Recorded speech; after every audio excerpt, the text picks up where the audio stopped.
What is up to all the good people all across America and good people all across this world? Matthew here. Oh man, the memories, dude. It's like I've lived life at 1,000 miles an hour, so it's like I've forgotten half of the things, more than half, like three quarters of them, and they're starting to rush back. But I remember this one night I was walking. I when was it? Where was I staying? I think I was staying over in right on the border of Ozone Park in East New York, over in the Travel Lodge over there. And yeah, that's when it was, man. And I was still chipping, and I ended up meeting this old black dude. First of all, I met these young killers that were on the streets. I think he was a Dominicano, and these young killers, bro. I could just see it all over them. They were just up to no good, just predatory dudes looking to rob people. And they were tripping out on me because I'm a white dude wearing a Harley jacket. And they're not used to seeing that. I mean, they're used to most white people being scared of them.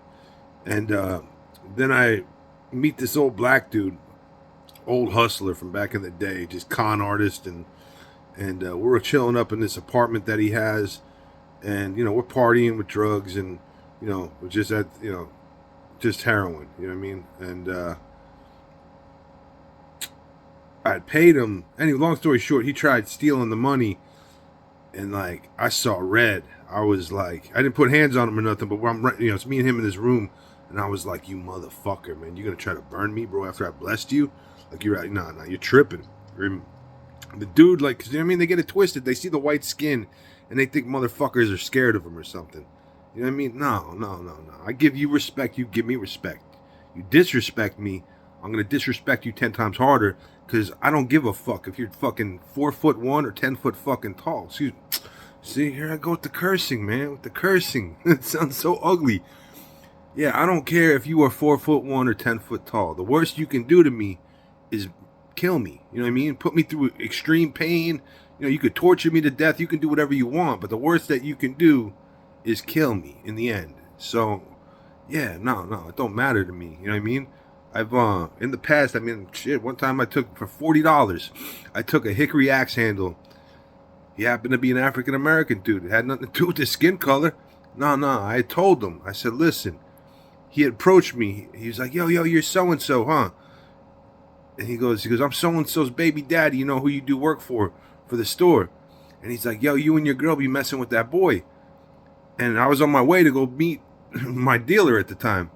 And he's like, yo, I got that fire joint. And long story short, there was a cab idling with the door open right around the corner, and the dude broke out and dove in the cab, and I'm chasing him. But I told him, I said, listen. I said, I'm going to give you a chance, but I'm just letting you know right now. This is me and my girl's last $40, and we're sick. If you burn me, I'm going to find you, and I'm going to hurt you very badly. He said, no, I ain't going to burn you. Thinking I was playing with him. 2 weeks later, I hopped out on him all by my lonely. I hopped out on him and about 5 other dudes with a hickory axe handle. All 4 of them that were with him parted ways. Whoa, we had nothing to do with it. And I beat this dude all across South William Street with a hickory axe handle up until the point. And thank God I had these, like the essays, them cotton gloves. I had them cotton gloves on. And thank God I couldn't get a grip on the axe handle. And homeboy almost got the axe handle for me for like 5 seconds. He grabbed it, and I stuck him in the face, pulled it back, and then started beating him again. But if I would have had, bare hands, I was thinking about leaving prints on it, you know what I mean? So I put them gloves on. But if I had taped it up with some, with tape, I would have beat that dude to death, because it was the principle. Like, what? Me and my girl that night, we sat there so sick that night, just, yeah. And, I told him so. I mean, he consciously knew what he was going to put us through, and that's what it was. It had nothing to do with his skin color or nothing. I would have done the same thing to a white dude or to a Spanish dude, to any dude that would dare, betray me like that. Think they can do me like that and get away with it. And yeah, this dude, he runs up into this Chinese wig shop. This is what I'm talking about. These gangsters, bro. These gangsters. I'm not like 10% of us, yeah, real ones. The other 90%, let's just be real. The second you put, the second you start beating on them, They run up into a Chinese wig shop, put all their body weight against the door, and start screaming, "Call 911! Call 911! This crazy motherfucker's trying to kill me! He's trying to kill me! He's gonna kill me! He's gonna kill me!" This is what this dude's yelling. These Chinese folks are like, "What's going on here? Get out of our business! Get out of our business!" And I'm kicking this door in off this wig shop on South Williams, and on William Street, you know what I mean, and in the Berg. And yeah, dude, what? Yeah, you're a gangster until it gets real. You know what I mean? Until it gets real. You know what I mean? And then, you know what I mean? That's when you truly see what humans are about. And I'm not bragging about that. You know what I mean? I look back now and I'm like, you know what the funny thing is? This is who this dude was. I had the sponsor. His name was Kenny, Brooklyn Kenny. He had a gold tooth, man. I love that dude. I still talk to him. I still talk to him. I ran into him over in Middletown, man. Kenny, bro. Kenny and his old lady at the time. I don't know if he's still... Anyway, so Kenny knew the story. I was like, yo, I'd done that. And this dude was in a rehab over in Middletown. And when you're in the last week of that rehab, they take you to outside NA meetings. And I was in NA at the time in the program, going to meetings. And so I'm sitting there with Kenny, and I see homeboy get out of the rehab van. And I said, yo, that's the dude I beat with the axe handle in Newburgh. He's like, yo, word? And I'm like, yeah, that's him. And homeboy approaches me. He's like, yo, he's like, I don't hold no grudges against you. He said, you told me what you're going to do to me, and you kept it real, blah, blah, blah. And I'm like, yeah, no doubt, man, no doubt. You know what I mean? It's water under the bridge. This dude waits to the last minute in the meeting where you're sharing, and this is what he shares. He says, man, I see people in this meeting that I sold drugs to. I see people in this meeting that I pimped out. I see people in this meeting, try to play like he's a gangster, bro. I see people in this meeting, and I even see people in this meeting that I beat with what do you say, with a baseball bat. And I was just like, what, you fake ass, lying. You know what I mean? Just like, you are fake as, bro. Yeah. You were a cheap knockoff, homeboy. You're a cheap knockoff. You got beaten with an axe handle, and 4 other witnesses, your own homeboys, were there to witness the whole thing. No, we ain't got nothing to do with it. They parted like the Red Sea, them dudes, man. There was 2 dudes on each side of you, 5 of y'all. Both them 2 dudes parted like the Red Sea. We don't want no part of this. We don't want no part of this, man.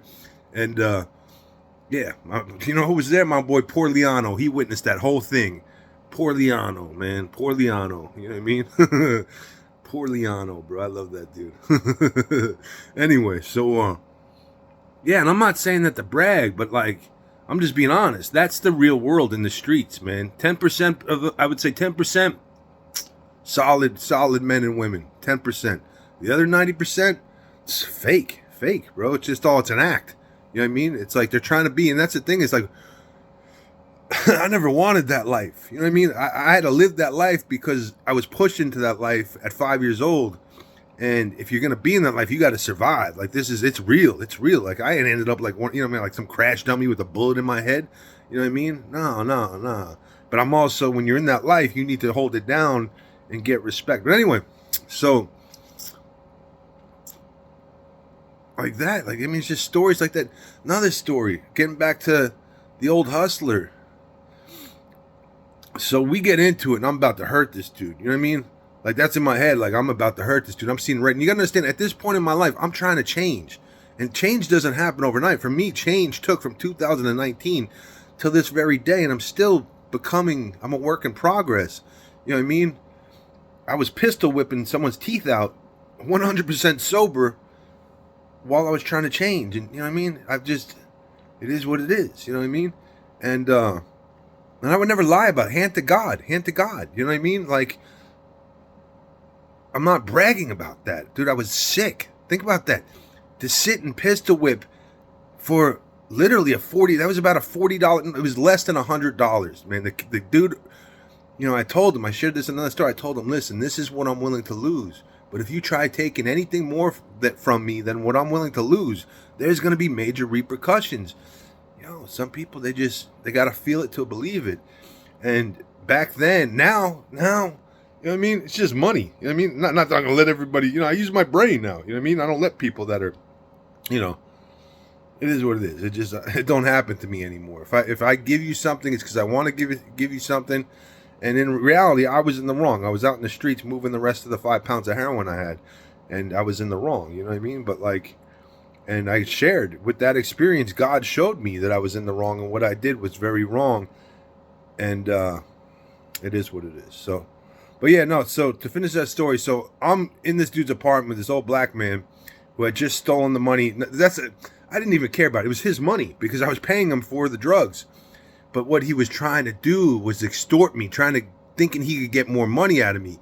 And I'm looking him in the eyes. I'm like, bro, you ain't getting another penny from me. He's like, nah, you owe me money. I said, what do you think? I'm fucking stupid, homeboy? The money was sitting right on see, the cursing.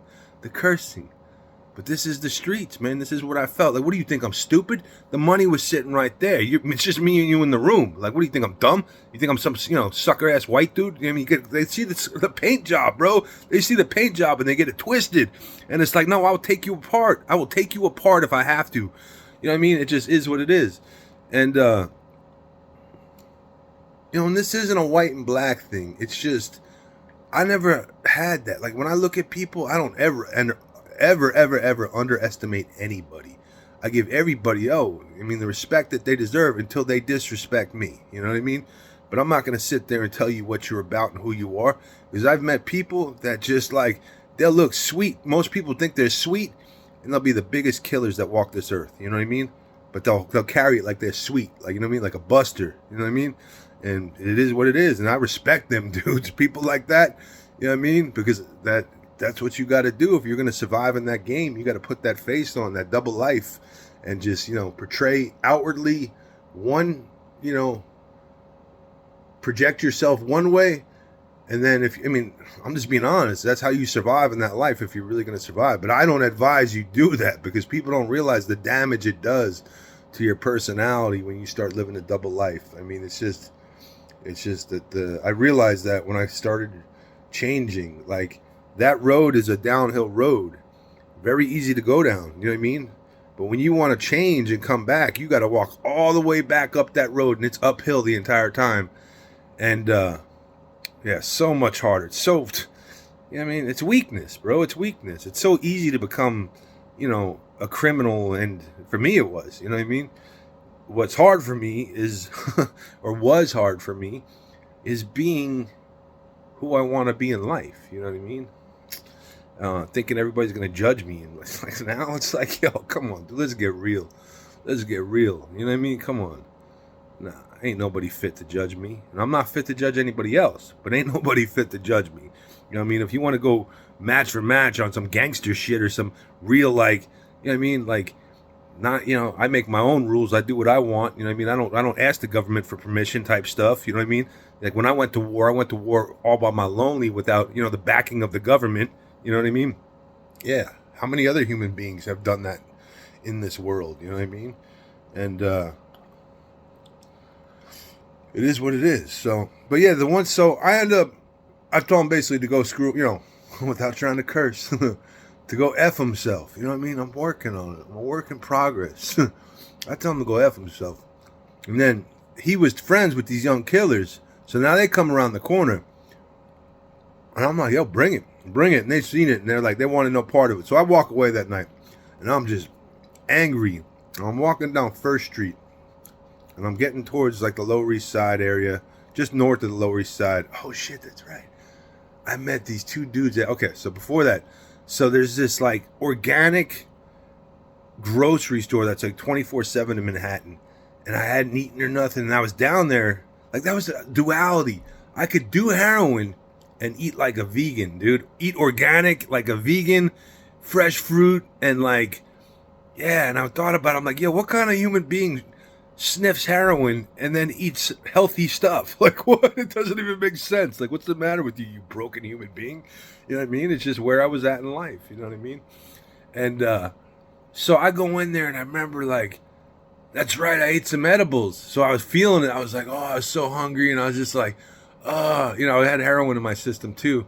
But I ate edibles. So I was like, and I was coming at that point where I was hungry because I hadn't eaten all night. And I was just like, oh my God, fresh fruit, dude, watermelon, and just like everything in that, like a protein drink. And I'm sitting there, and the most beautiful girl, bro, this blonde, this beautiful, like a model, like a gorgeous, gorgeous model with eyes like a Siberian Husky. Beautiful woman wearing a white mini skirt and high heels is tripping all over the street like she's drunk, And I'm watching her, and she's getting up, and she's like acting like she's drunk, and I'm like starting to get worried about her. I'm like, yo, this girl's gonna get hurt, man. You know what I mean? And this goes on for about 2 minutes, 3 minutes, and I finish my food, about 5 minutes. And I'm just watching her, and she's walking on the sidewalk, and she's walking, and then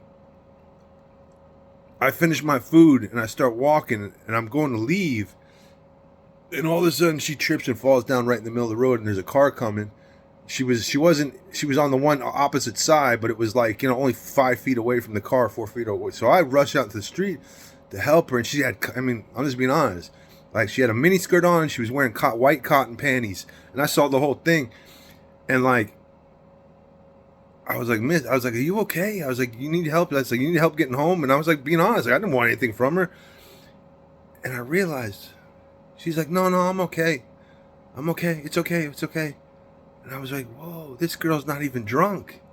She's not even drunk. She's got such low self-esteem. She's either whoring herself, or she's got such low self-esteem that she's out here just wanting some man to pick her up and take her home for some affection. And I was like, whoa, dude, whoa. That's just like, yeah. And I remember young girls like that when I was younger that would just throw themselves and pretend to be drunk, and like, just instead of just saying, hey, I like you. And I get it, because I was the same way, dude. It's like, you know what I mean? Insecurity and all that. And like, I felt so bad for that girl. And that's the thing. Most dudes, they would have blew her back out. You know what I mean? Like, they would have took advantage of her and used her for her body. And like, nah. It's just because I see it from a mile away. I don't want to be that dude. You know what I mean? Like, healthy. Nah, it's got to be healthy, dude. I've had enough unhealthy sex in my life and unhealthy love and all that stuff. Nah, you can keep that. But yeah, that night I ended up meeting this this black dude, and this Puerto Rican dude. And black dude was an alcoholic. He was a daily drinker, and the Puerto Rican dude battled heroin. And me and the Puerto Rican dude ended up, like, I hooked up with them, called him a few times after that, and we would sit there at where is that? We would sit there where that church is. There's like a church, and there's benches. What's the name of it, dude? Why am I drawing a blank right now? It's kind of getting close. It's oh wow, it's over by St. Mark's, dude. It's over by St. Mark's, that little park that's on the northwest corner with the church, and it's got the benches there. What is the name of it? And then St. Mark's is over. Oh, and I met the most beautiful blonde that worked at Orange Theory at the gym. Oh wow, that was a beautiful day, dude. Beautiful day. I was out in the streets from like 6 p.m. at night till like 11 a.m. the next day, just mobbing all over Manhattan. I remember by the time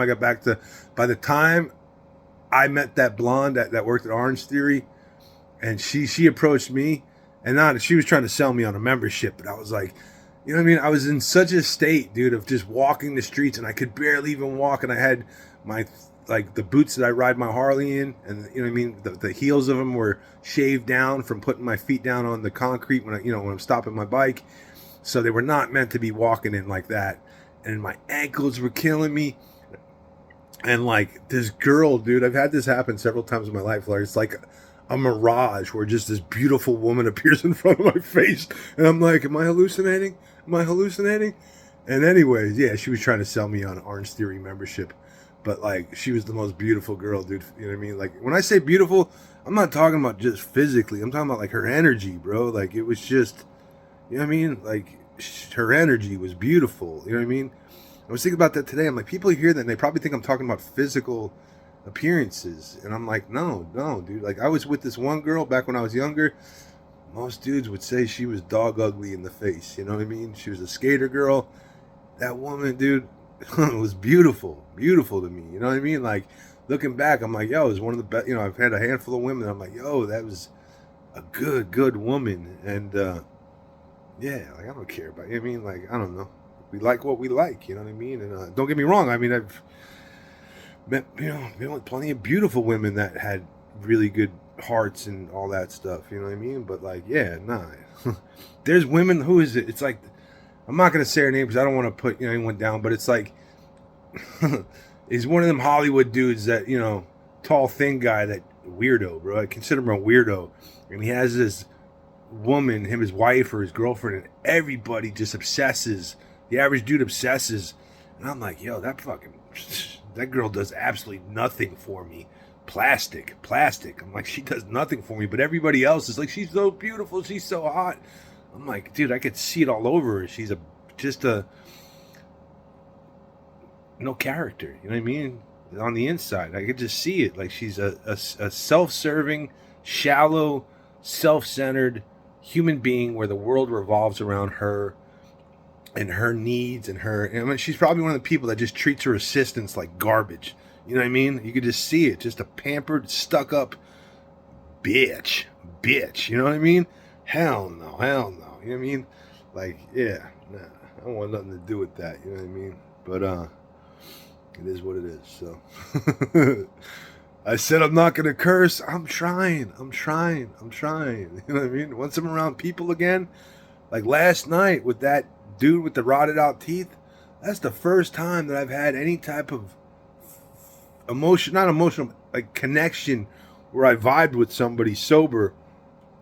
Well, I ate half of an edible, you know what I mean? Like 500 milligrams of an edible, which ain't nothing for me, but, yeah, I mean, it's like the first time I'm readjusting. I've been in the streets like an animal. I mean, I'm readjusting to life, so judge me harshly. Feel free to judge me harshly. Yeah, and to that blonde, man, oh my God, she had the most beautiful eyes, like a Siberian Husky. I pray that you're not tripping all over the streets of Manhattan trying to get some dude to throw something up in you and, show you a little affection, whatever you were out there doing, because you're liable to run into Kendall Francois, you know what I mean? No joke. They're out there all over the place. Serial killers, people that hurt women because they're just weak and pathetic. So, peace.